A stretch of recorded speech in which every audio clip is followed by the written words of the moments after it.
दोस्तों इमेजिन करो एक ऐसा जंगल जहां सूरज की रोशनी भी चुपके चुपके पेड़ों के पत्तों से गुजरती है।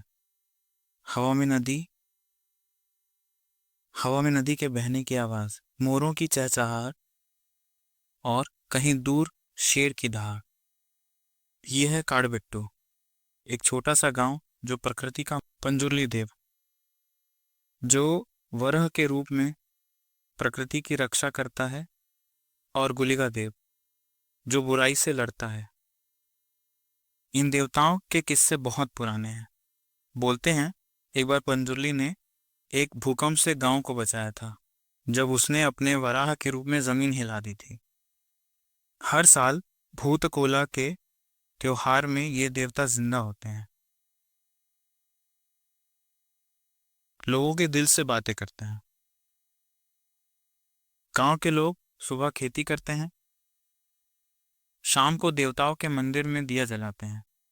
मंदिर के आसपास रंग बिरंगे रंगोलियां, फूलों की माला और ढोल की थाप। ये गांव नहीं, एक जादू है। एक रात तेज आंधी और बिजली के साथ गांव के एक गरीब किसान राम और उसकी पत्नी लक्ष्मी के घर एक बच्चा पैदा हुआ। नाम रखा बेरमे। माँ के चेहरे पे दर्द था, लेकिन जैसे ही उसने अपने बच्चे को देखा, वो खुशी से झूम उठी। बाप राम ने बच्चे को गोद में उठाया और दिल से दुआ मांगी। तभी गांव के बुजुर्ग मुनि हरिपुत्र आया। बेरमे के माथे पे एक चमकता हुआ त्रिकोण चिन्ह देखा और बोला, ये बच्चा खास है।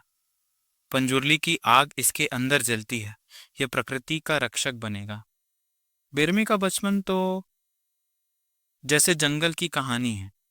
एक बार जब वो सिर्फ 5 साल का था, जंगल में खो गया। लोग ढूंढ रहे थे उसको, लेकिन एक हाथी ने उसको अपने सूंड से उठाया और घर तक छोड़ा। पेड़ उसके साथ बातें करते थे, जैसे उसके दोस्त हों। हवा उसके आसपास गूंजती थी, जैसे उसकी रक्षा करती है। लोग बोलते हैं ये लड़का इंसान नहीं, जंगल का हिस्सा है।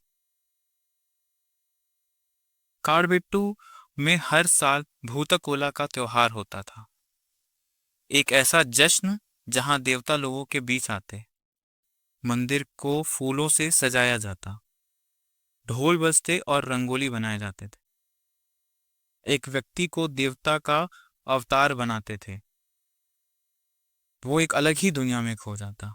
उसकी आंखें लाल, शरीर कांपने लगती थी, और वो बोलता, बुराई को दूर करो, प्रकृति को प्यार दो।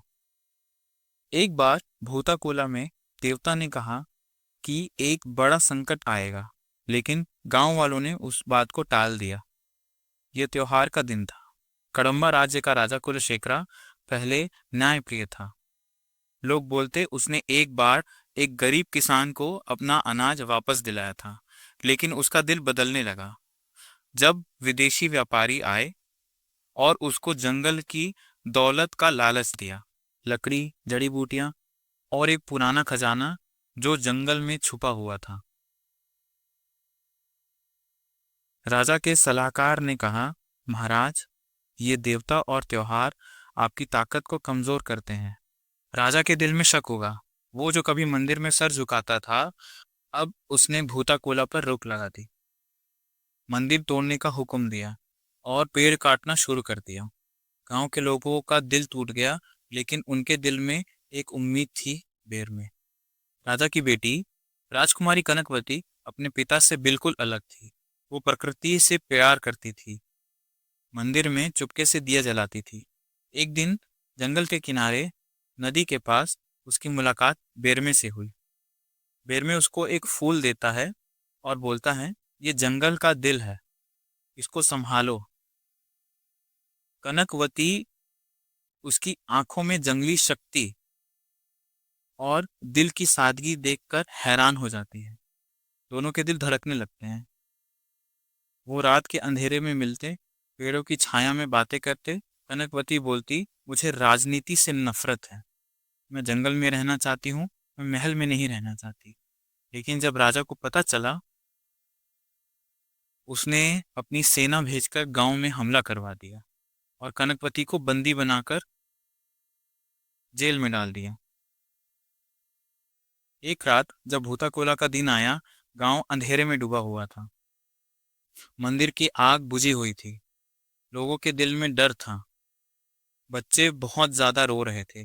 बुजुर्ग दुआ मांग रहे थे। तब बेरमे मंदिर के सामने खड़ा हुआ, हाथ उठाए और बोला, पंजोरली बोलेगा, मुझे शक्ति दो। जंगल में एक तूफान सा उठा।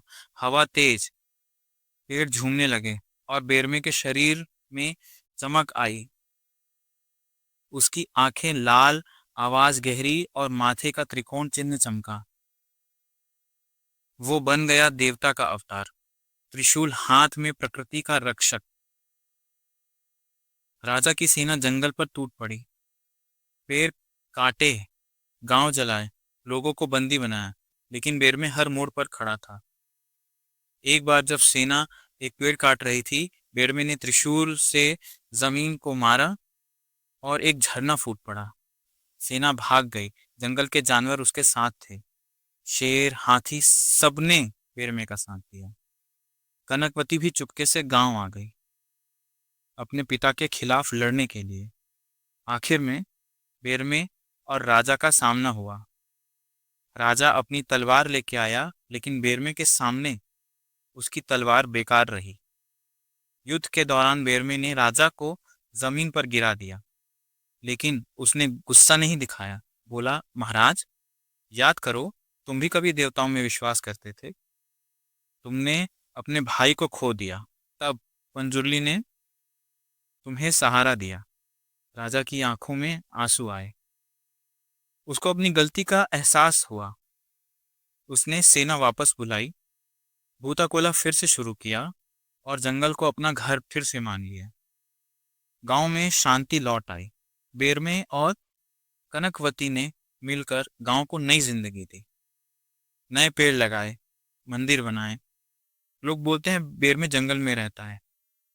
जब भी प्रकृति को खतरा महसूस होता है, वो त्रिशूल लेके फिर वापस आ जाता है।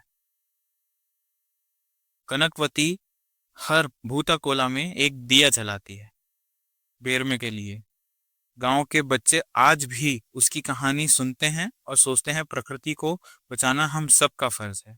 ये कहानी सिर्फ बेरमे की नहीं, हर उस इंसान की है जो अपने विश्वास और जंगल के लिए लड़ता है। कांतारा, जंगल का रक्षक। ये ऑफिशियल स्टोरी नहीं है, ये एक फैन बेस्ड स्टोरी है।